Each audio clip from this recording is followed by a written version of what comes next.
If you invested $100,000 in a simple S&P 500 fund and did absolutely nothing for 30 years, it could turn into over $1 million. No trading, no stock picking, just time. And the surprising part? Most of that growth doesn't happen in the beginning. It happens later, after years where the progress feels slow and almost unnoticeable. So today we're going to look at what that kind of investment could realistically turn into using my favorite low-cost S&P 500 ETF, SPYM. And more importantly, what this shows about how compounding really works and why patience is the real advantage in long-term investing. Here's something most people don't realize. Nearly half of the total growth happens in the final 10 years. So in this video, we'll break down what a one-time $100,000 investment into SPYM could look like over the next 3 decades using realistic market returns. But this isn't just about the final number. It's about understanding how compounding actually works, why most of the growth happens later, and what this teaches us about expectations, discipline, and staying invested when progress feels slow. Because in long-term investing, the biggest advantage isn't timing the market, it's giving your money enough time to work. Hi, I'm Greg Hardy, and welcome back to the channel, and thank you for being here. We cover all things personal finance, investing, and building a secure financial future. So if you're serious about taking control of your money and also learning something new every week, make sure to subscribe to the channel and like this video. It really helps the channel and gets this information to more people who need it. Thank you. Before we look at the projections, it's important to understand what SPYM actually is. SPYM is an S&P 500 ETF, which means it invests in 500 of the largest and most established companies in the United States. Instead of trying to guess which individual stocks will perform well, you're owning a piece of the overall market. That includes companies like Apple, Microsoft, Amazon, and many others that help drive the U.S. economy and long-term market growth. Another advantage is its accessibility. With a relatively affordable share price compared to some other S&P 500 ETFs, it makes it easier for investors to get started and build a position over time. One of the biggest strengths of SPYM is its ultra-low expense ratio of just 0.02%.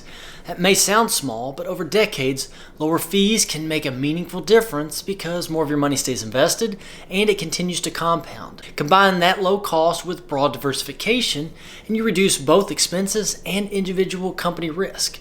And over the long run, this simple structure of low fees, wide market exposure, and affordability makes SPYM a strong core holding for investors focused on steady, long-term wealth building. Another advantage of SPYM is its lower share price compared to more popular S&P 500 ETFs like VOO or SPY. While the share price doesn't make the investment better or cheaper in terms of performance, it can make the fund feel more accessible for investors who are building their position over time. And with many brokerages now offering fractional shares, the share price matters less than it used to. The real focus should always be on low costs, broad diversification, and staying invested long enough for compounding to work. Now let's look at what a one-time $100,000 investment could realistically become over the long term. Historically, the S&P 500 has returned about 8 to 10% a year, but it's important to look at a range of outcomes. A 7% average return, $100,000 could grow to about $387,000 in 20 years.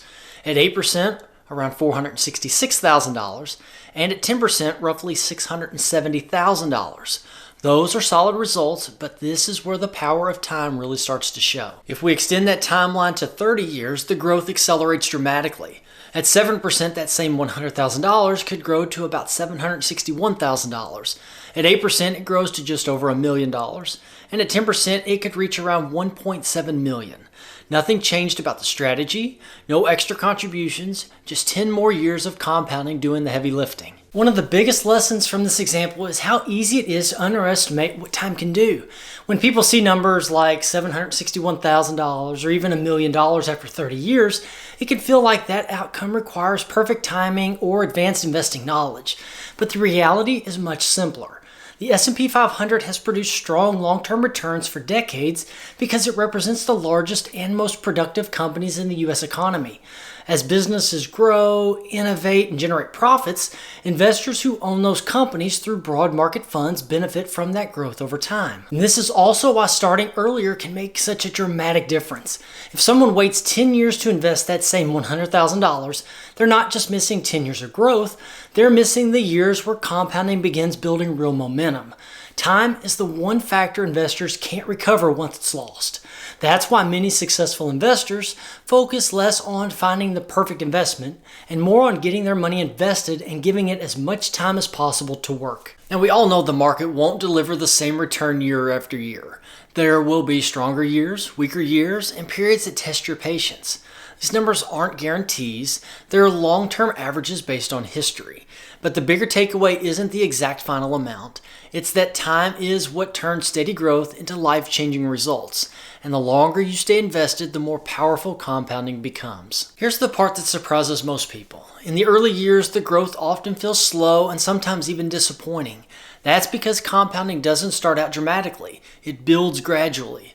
For the first several years, most of the account value is still your original $100,000. The market gains are relatively small compared to the amount you invested. So the progress can feel underwhelming even though everything is working as expected. One big reason for that is simple. Early on, most of the account is still your money. The market hasn't had enough time to make a big impact yet. The gains are small compared to the original investment, so it can feel like nothing is happening. But each year, those returns begin to build on a slightly larger balance, quietly creating momentum behind the scenes. One of the most important things to understand about compounding is where the growth actually happens. A large portion of the total gains come in the later years, not in the beginning. That's because by that point, your returns are being calculated on a much larger balance. So by those later years, the majority of the gains are coming from previous gains compounding on top of each other. Your money is no longer just growing, it's growing faster because the base it's working from is much larger. That's the true power of long-term investing. The longer you stay invested, the more compounding accelerates. This is why consistency and patience matter far more than trying to jump in and out of the market. Missing even a few strong years late in the timeline can significantly reduce your results. In the end, it's not timing the market that builds wealth. It's time in the market that turns steady returns into something meaningful. The biggest risk to a long-term strategy like this isn't market volatility, it's investor behavior. The market is going to go through downturns, corrections, and even bear markets along the way. Those periods are normal and to be expected. The real danger comes when investors get discouraged during slow growth or fearful during market declines and make emotional decisions that interrupt the process. One of the most common mistakes is pulling money out after the market has already fallen. Unfortunately, some of the strongest market gains often happen during the early stages of a recovery. Investors who move to the sidelines during difficult periods risk missing those critical rebound years, and missing just a handful of the market's best days can significantly reduce long-term returns. Successful long-term investing isn't about avoiding volatility, it's about staying disciplined through it. The investors who benefit most from compounding are the ones who stick with their plan, even when the market feels uncertain. And over time, patience and consistency is going to matter far more than reacting to short-term headlines or trying to predict what the market will do next. Now guys, this example really isn't about having $100,000 to invest today. It's about understanding what time can do for your money. Whether you're investing a lump sum or building your balance gradually through regular contributions, the principle is the same. Long-term growth doesn't come from complexity, it comes from consistency, discipline, and giving your investments enough time to compound. A simple, diversified fund like SPYM can serve as a strong foundation for that kind of strategy. Instead of chasing trends or trying to predict the market, you're owning the broad economy at a very low cost.